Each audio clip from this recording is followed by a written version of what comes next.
E olha só, bomba, bomba. Eduardo Bolsonaro dá entrevista direto dos Estados Unidos e vai falar sobre a Lei Magnitsky. E olha só a bomba que ele tem para Alexandre de Moraes. Para quem pensava que essa taxação de 50% não ia colar e que a Lei Magnitsky não ia vir de jeito nenhum, olha só o que ele tem para trazer. Eduardo Bolsonaro fala em primeira mão e você vai ficar de queixo caído com o que ele vai trazer. Confira aí. O senhor acredita que sai alguma decisão de Washington em relação ao Brasil essa semana? Olha, eu acredito que vem assim agora sanções muito em breve. É difícil você falar num dia, mas o sentimento e a expectativa é de que venham sanções Magnitsky contra o Alexandre de Moraes e talvez outras autoridades. Ou melhor, sanções OFAC, que podem ser aplicadas através da Lei Magnitsky ou do outro instrumento chamado IEPA. Eu acredito que sim, porque o Brasil não tem dado a resposta, né? Não tem se comportado como uma democracia ocidental, tem se comportado como uma ditadura muito similar à venezuelana. E os tratamentos dispensados a ditaduras, né, são esses de sanções, né, complicações econômicas, até porque não se gera riqueza numa ditadura. Não ache o brasileiro que poderia resolver o problema das tarifas e estaria tudo bem. Não, estaria fadado a trabalhar numa alta carga tributária para sustentar esse regime que está aí, e esse regime não vai permitir que a gente tenha eleições livres ano que vem. Vai deixar Bolsonaro inelegível, vai me deixar inelegível, um monte de gente do PL responde dentro do STF e sempre com processos baseados naquilo que se fala, quase nunca é problema de corrupção ou qualquer coisa desse tipo. Então, existe uma judicialização, né? Existe uma estratégia, que eles falam aqui, weaponization do judiciário. O Trump sofreu com isso e não quer que outros países também sofram. Desde a última vez que nós nos encontramos e nos falamos, inclusive, que foi naquela nossa entrevista, já tem um mês, né? Muita coisa mudou. Como que está a sua vida aqui nos Estados Unidos? Agora eu encontro com um processo que não são mais 12 anos, é uma investigação que o próprio Alexandre de Moraes abriu. Lembrando que ele disse, a gente tem que pegar o Eduardo Bolsonaro, que está pedindo cerca de 20 anos de cadeia para mim. Eu estou com minhas contas bancárias congeladas, a minha esposa está com as contas bancárias delas congeladas.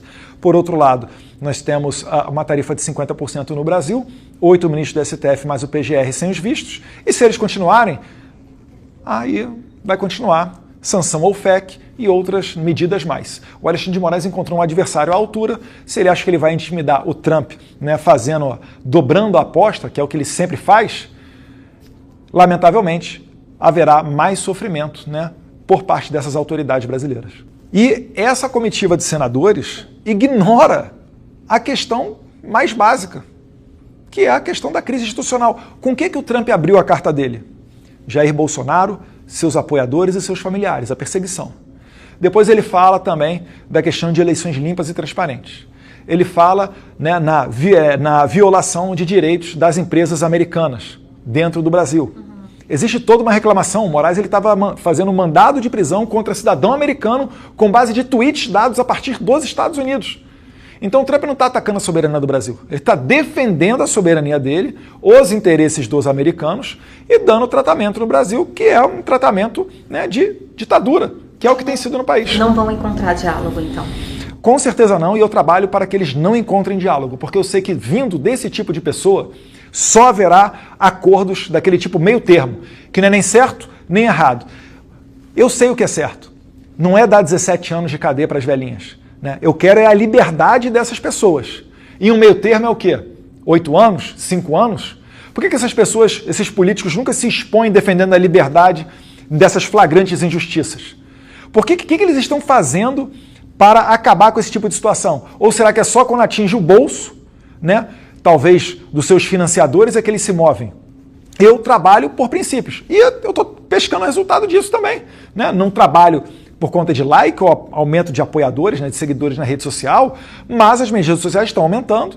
Se você for nas redes sociais desses senadores, você vai ver que existe uma crítica muito forte, porque ninguém aguenta mais esse tipo de situação.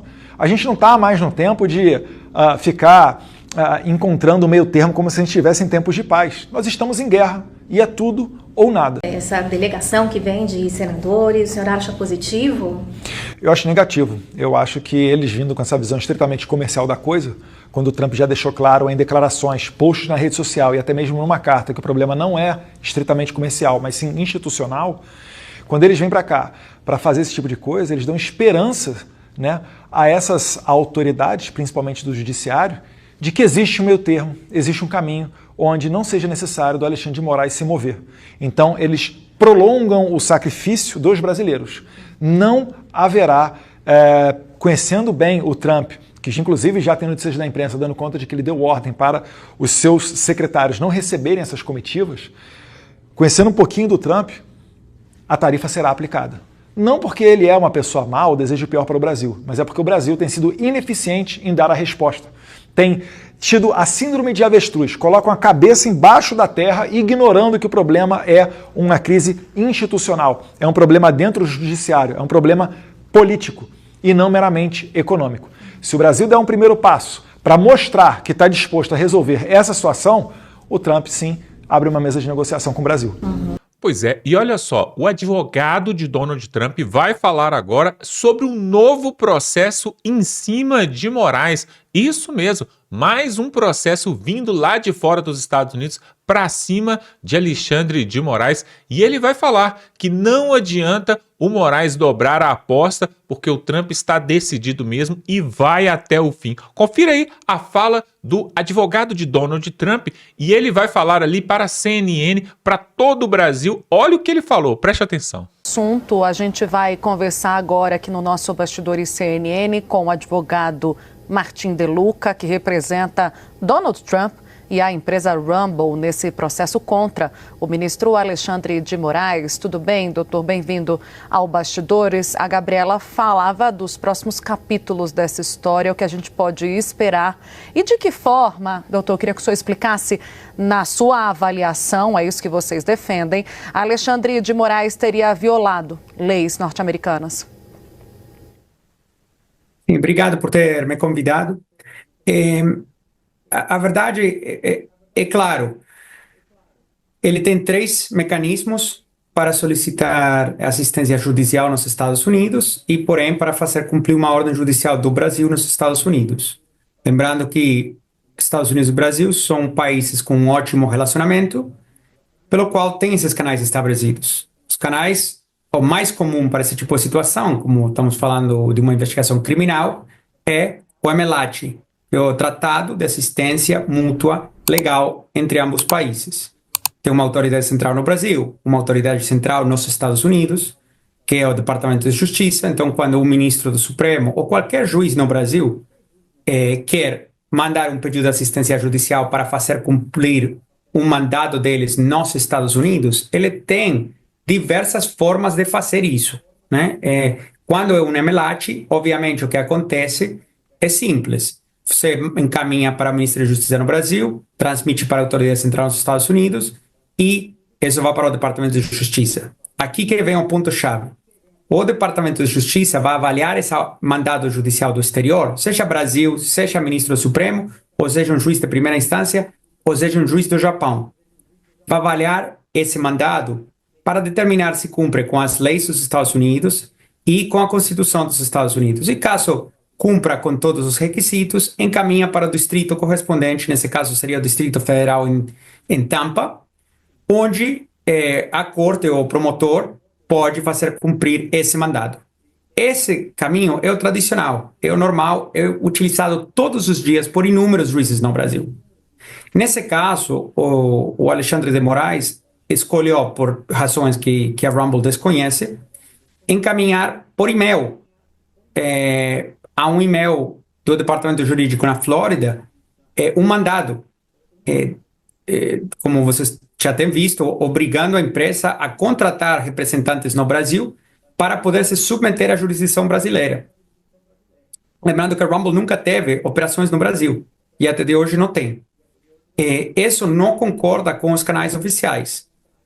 E nesse caso é particularmente agravante quando sabemos que a ordem judicial é para censurar contas dentro dos Estados Unidos de um residente americano, que é um dissidente político brasileiro, que mantém contas também bancárias dentro dos Estados Unidos, e a ordem também pede parar o fluxo de fundos e monetização das contas para esse dissidente político. Ou seja, o mandado do ministro Alexandre de Moraes está solicitando que uma empresa americana sem operações no Brasil bloqueie fundos dentro dos Estados Unidos para um residente dos Estados Unidos e bloqueie as contas globalmente de um residente americano. agravante de tudo isso é que esse dissidente político já é alvo de uma investigação do ministro, na qual ele tentou pedir a extradição dos Estados Unidos. A administração Biden, mas eu acho que qualquer administração, tanto faz se foi Biden, se foi Trump ou se for qualquer outro presidente, a administração Biden recusou o pedido de extradição baseado em que não é crime nos Estados Unidos pensar diferente. Então, um crime de opinião, né, ou expressar opinião, não é um delito nos Estados Unidos. Baseado nisso, recusaram a extradição. 6 meses depois, a Interpol tirou o pedido de captura internacional por razões que a Interpol não explicou, mas obviamente isso só acontece quando a Interpol não acha que é um crime. E, após tudo isso, o ministro Alexandre de Moraes encaminhou mandados sigilosos para um endereço do Departamento Jurídico da Rumble na Flórida. Doutor, a gente está falando do blogueiro Alan dos Santos, que é um foragido dos Estados Unidos por ter dispersado o discurso de ódio e também fake news. O senhor está dizendo que a Rumble não tem atuação aqui no Brasil, mas diante desse impasse, a Rumble avalia acabar designando algum representante no Brasil da empresa? A Rumble não teria por que designar um representante se a Rumble não tem operações no Brasil. Mas vamos imaginar uma analogia. Eu começo uma empresa em Silicon Valley, uma startup, com 20 funcionários. E aí eu vou ter conteúdo. E esse conteúdo vai se transmitir no mundo inteiro, a menos que alguém bloqueie. Então vai se transmitir em 193 países. Você acha que se a gente recebe um pedido de um juiz na Índia, de outro juiz na África do Sul, de outro juiz em Eslováquia, de outro juiz em Coreia do Norte, pedindo que a empresa com 20 funcionários em Silicon Valley designe e contrate representantes legais em todas essas jurisdições, faria sentido para você? Obviamente não. Não é um mecanismo no qual, na era digital, as empresas podem operar. Você não pode contratar um representante legal em 193 países do mundo, simplesmente porque seu conteúdo se espalha pelo mundo. A Jussara Soares, a nossa analista de política, também está em tela, doutor, ela que viabilizou essa entrevista. Muito obrigada, Jussara. Agora é contigo. Boa tarde, doutor De Luca. Meu questionamento para o senhor é sobre como esse pedido de liminar no Tribunal da Flórida pode ter impacto aqui na decisão do ministro Alexandre de Moraes, que determinou o bloqueio do Rumble no Brasil. Bom, o que nossa liminar pede, entre outras coisas, é basicamente que se suspendam as ordens, os mandados do ministro Alexandre de Moraes nos Estados Unidos. E justamente por ter evitado ou eludido todos os canais oficiais pelos quais o governo dos Estados Unidos pode dar o consentimento aos seus mandados, sejam declarados ilegais e suspensos. É isso que a gente está pedindo inicialmente, na nossa liminar. Doutor, eu gostaria de perguntar se, diante desse cenário, o senhor avalia a possibilidade de uma conciliação, sentar à mesa, eventualmente, com o ministro Alexandre de Moraes, para explicar esses argumentos e chegarem a um ponto em comum. Obviamente, a empresa sempre está aberta a diálogo, a conversa. Nesse cenário, a gente nunca teve conversa. Simplesmente, a empresa começou a receber mandados por e-mail após o gabinete do ministro se aproximar aos ex-advogados da empresa e pedir para eles que falem com seu cliente, sendo a Rumble, para que a Rumble recontrate eles, para que eles virem representantes legais no Brasil. Os advogados recusaram fazer isso e aí começaram a chover mandados no inbox do Departamento Jurídico na Flórida. Se tivesse uma possibilidade de diálogo, obviamente a empresa sempre está aberta a esse diálogo. Por enquanto, então, o que se tem é essa última ação que vocês moveram contra Moraes, ainda sem uma repercussão jurídica, ou seja, sem uma decisão, certo? É tudo muito diferente para vocês que trabalham com esse assunto no direito internacional? É inédito, o senhor diria, doutor, esse tipo de processo? É inédito. A gente passou dias pesquisando, tentando achar algum outro caso similar nos Estados Unidos, nos quais um juiz estrangeiro evitou todos os canais oficiais e começou a encaminhar mandados sigilosos por e-mail para empresas americanas para ordenar que essa empresa americana faça ou deixe de fazer coisas dentro dos Estados Unidos, né? Vamos ter em consideração que esse mandado está solicitando que a empresa suspenda a monetização das contas de um residente dos Estados Unidos. Todas as contas estão nos Estados Unidos, então um mandado estrangeiro pedindo suspender monetização de duas partes dentro dos Estados Unidos. Enfim, a gente não achou nenhum precedente na história dos Estados Unidos de uma situação similar. Então, realmente, pelo menos para nós, é a primeira vez. Muitas pessoas, comentadores no Brasil, mencionam o caso de X, né, do Twitter, do ano passado. Mas esse caso é fundamentalmente diferente, porque a Twitter, ou a X, sempre teve operações no Brasil. Tinha funcionários no Brasil, contas bancárias, negócios, comercialização, monetização no Brasil, uma empresa operando no Brasil mesmo. A Rumble nunca operou no Brasil, e até hoje não opera no Brasil. Então, esse tipo de mandado é realmente diferente. A outra característica que é diferente é que, até onde a gente entende, os mandados para Twitter e X do ano passado pediam censurar dentro do Brasil. Ou seja, eu quero que você bloqueie essas contas no Brasil. E os mandados que a gente recebe pedem que a empresa bloqueie as contas globalmente. Ou seja, está pedindo também que a Rumble bloqueie as contas desse dissidente político para que um usuário em Alasca, ou em Califórnia, ou na França, ou no Japão, também não possa ver as contas desse residente dos Estados Unidos. Doutor, mas no caso, por exemplo, do Alan dos Santos, caso venha uma decisão judicial brasileira de bloqueio, a Rumble estaria disposta a bloquear no Brasil apenas, já que é uma decisão no Brasil? A Rumble não tem operações no Brasil. Então, seria um cenário hipotético. Caso esse for o cenário, obviamente a empresa teria que considerar e reavaliar com advogados brasileiros essa hipótese. Mas a realidade hoje é que, após receber inúmeros mandados do ministro, nenhum restringiu tudo a território brasileiro.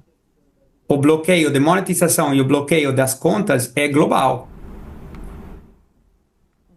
A Jussara Soares fecha a entrevista. Jussara, contigo. Doutor De Luca, só para ficar claro, teve na semana passada a determinação do ministro Alexandre de Moraes para bloquear o Rumble aqui no Brasil. Neste aspecto, a empresa ela está recorrendo, vai recorrer para poder liberar a plataforma aqui, embora não tenha uma atividade administrativa no país, só para entender como é que vai ser a ação especificamente em relação a essa ação do bloqueio da Rumble determinado pelo ministro Moraes. No Brasil, a empresa não tem tomado nenhuma ação. Se o Alexandre de Moraes quer censurar todas as contas, até agora a postura da empresa é que a gente não opera no Brasil e é território brasileiro. Porém, a escolha acaba sendo dele. É outra pergunta, talvez mais filosófica e de política de Estado e políticas públicas, se faz sentido censurar a dissidentes políticos, mas isso já não é uma questão para a Rumble se pronunciar, porque dentro do território brasileiro. Então, hoje é banida a Rumble, amanhã será banida outra e, sei lá, daqui a 1 ano, 5 anos, seria possível que, se as empresas escolhem abrir mão do mercado brasileiro, o Brasil fica sem redes sociais, porque todo mundo é banido. Mas como vocês já sabem... Não, só para deixar claro, então a Rumble não deve recorrer do bloqueio da plataforma aqui no país. Isso está definido? Não recorre sobre isso? É que recorreria para quem? Não tem autoridade acima do Alexandre de Moraes.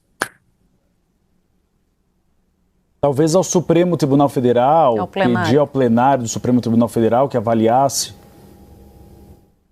A empresa não tem tomado nenhuma decisão desse tipo por enquanto. Tá bom. A gente conversou com o advogado Martin De Luca. Ele representa o presidente dos Estados Unidos, Donald Trump, e a companhia Rumble nesse processo contra Alexandre de Moraes. Obrigada, doutor. Até uma próxima. Obrigado por me convidar. Pois é, diante de tudo isso aí que o advogado do Donald Trump, né, e advogado também da Rumble, está falando sobre aquilo que pode vir a acontecer aqui no Brasil, nós sabemos que aqui no Brasil, pessoal, tem muita conversa fiada, muita narrativa, as pessoas ameaçam, depois voltam atrás. Agora lá fora não, pessoal. A justiça funciona de verdade. E se tem um cara que está acostumado a lidar com processos jurídicos, com sanções, com punições, é o próprio Donald Trump.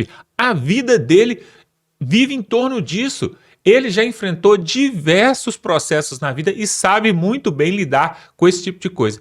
Então, pessoal, o Moraes, o Barroso, o Gilmar Mendes, eles estão de cabelo em pé e suas famílias também, porque perderam, inclusive, o visto ali para os Estados Unidos, né? E outras coisas estão por vir. Agora, o Eduardo Bolsonaro, que falou no início desse vídeo aqui, deixou claro, se ele conhece o Trump como ele conhece a família do Trump, ele disse, essa sanção de 50% vai entrar em vigor sim, e não é só isso, tem outras coisas para poder entrar em vigor. A verdade, pessoal, é que esse desgoverno tem feito o Brasil andar para trás.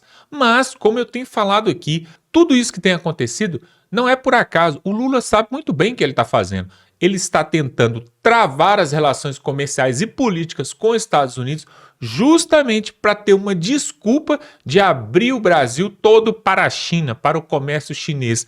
Uma das coisas que ele vai fazer, por exemplo, é esse pacote aí, o pacotão do Lula.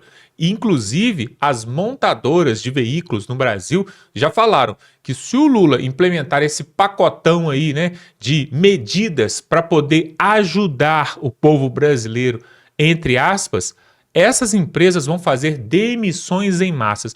Algumas empresas já estão dando férias coletivas, principalmente o pessoal do aço, né? Que trabalha com aço, o pessoal que trabalha com carne também, que exporta para os Estados Unidos, já estão fazendo férias coletivas. O próximo passo é uma demissão em massa. É claro que nós não queremos que isso aconteça, é por isso que hoje, inclusive, teve uma motociata em Brasília com a presença de Jair Bolsonaro. Tudo isso para quê, pessoal? Para tentar mobilizar o povo brasileiro. Agora, uma coisa é certa, não adianta ficar chamando o povo brasileiro se os próprios parlamentares, deputados, não compraram a causa. Porque existe um medo pairando ali em Brasília, ninguém quer colocar a sua cara ali, né, em jogo, visto que Jair Bolsonaro já está inelegível, já está com tornozeleira e ainda está... não pode nem sair de casa, tem um horário para sair, horário para entrar. Ou seja, os deputados ali à sua volta, eles estão com o pezão atrás, né? E não querem também sofrer essas consequências aí. Tá todo mundo esperando para ver o que vai acontecer a partir do dia 1º de agosto. O Eduardo Bolsonaro deixou claro, falou que o Trump não vai arregar e que ele vai até o final. O Lula não quer saber de papo com o Trump, então, pessoal, aperte os cintos, porque com certeza o Brasil vai passar por uma recessão aí nos próximos meses. Escreva o que eu estou falando. Mas se você quiser ficar bem informado sobre tudo que está rolando na política, na economia no Brasil, se inscreva aqui no canal. Se inscreve que você não vai se arrepender. Totalmente gratuito. Clique aqui no botãozinho, se inscreva, dá um like nesse vídeo para que esse vídeo possa chegar a mais pessoas e tamo junto.